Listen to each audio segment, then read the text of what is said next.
So my name is Mark O'Connor. I'm a Marist brother from Australia. I have been a brother for 41 years, and I have been involved in Marist ministries in schools and especially in projects concerning social justice education and evangelisation.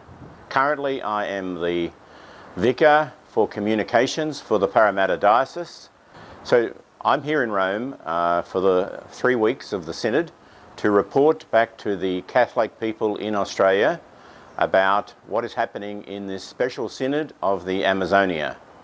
Of course, we all know that the Amazonia is a vital region for the whole of the planet, but it is also vital in the thinking of many people, especially Pope Francis, because it represents a region that has suffered enormously. Those of you who are from Central and South America will know the history of your continent and how the indigenous peoples have suffered grievously over many, many centuries. Pope Francis, if you like, is the special gift of the Holy Spirit for our times, and just as Pope John Paul II was the gift from Eastern Europe after suffering, Pope Francis is the gift of the Holy Spirit to the Universal Church to help people understand what has been happening, what the Holy Spirit has been doing in your continent. So I'm here in Rome, and the Synod is meeting each day, and there are press conferences and there are interventions. And in talking to the delegates, it seems to me there are a few essential points that many of them mention. One is that how impressed they are by Pope Francis, who simply listens and in a very humble way participates in a dialogue with the people who are present. Previous synods tended to be people giving speeches and the popes reading the breviary, their breviary, and not paying too much attention. But Pope Francis is there at every synod gathering in the morning and in the afternoons into the evening, and he is an active participant, learning and listening. The other thing that many people have mentioned is that Pope Francis and all the other delegates are deeply moved when the indigenous peoples speak. It is said that when the bishops speak at the synod, and of course it's a synod mainly of bishops, many people doze off to sleep because it's a little bit boring. But when the indigenous people speak, and when women and lay people speak at the synod, there is a reverent silence and a deep sense of the sacred. People understand that Pope Francis is reminding the Church of the preferential option for the poor, and that we have most to learn from listening to those people who are in pain and who are suffering.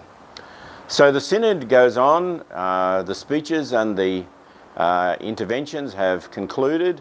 Now the small groups have met in language groups and they have released their reports.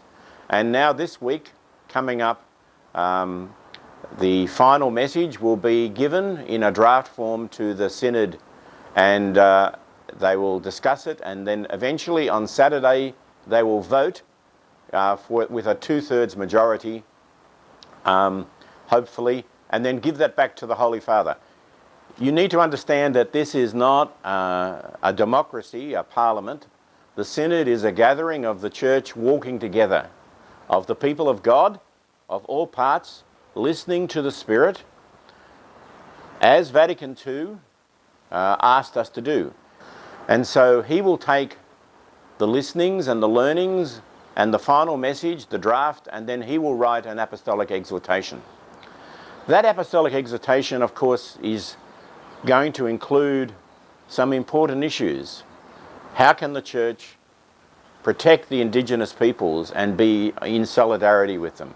How can the Church confront the greed and arrogance of those people who are bringing about ecological destruction? This is a message from the Universal Church in solidarity with the Amazonian peoples. Also, the Church needs to understand, and is trying to understand better, how it can have a truly Indigenous and Amazonian faith. There is discussion of an Amazonian rite of liturgy. There is a big discussion about how we best minister to the people of God and how there can be a ministry of presence, not simply visitation. And that may mean the ordination of viri probati, mature married people. It may mean a greater development of the ordination for the diaconate. It will certainly mean, if people listen to the voices at this synod, of a greater role for women and all lay people in the participation and decision making in the church. At the moment, priesthood seems to represent governance, and they are the only ones who have the canonical right to govern. However, many people are saying that governance and authority in the church should flow from baptism, not simply from priesthood. So there are many implications for many local churches, because many local churches too have to face different types of problems and crises. And what about the Marists? Well, we, of course, are smaller, and perhaps many people might say, what is our future? But this Synod of the Amazon shows us that the Spirit of God is always at work. The Spirit of God is leading us. It's not important that the Marist Brothers, thrive forever for thousands of years. It's only important that we are building up the kingdom of God. And we can be sure that if we follow Peter, if we follow in the spirit of Pope Francis, that we are following the church as it moves into a new future. And we can be confident, as Marcel Champagne was confident a few centuries ago when he began the Institute, we can be confident that the Holy Spirit and Mary will continue to be with us, and God is our future.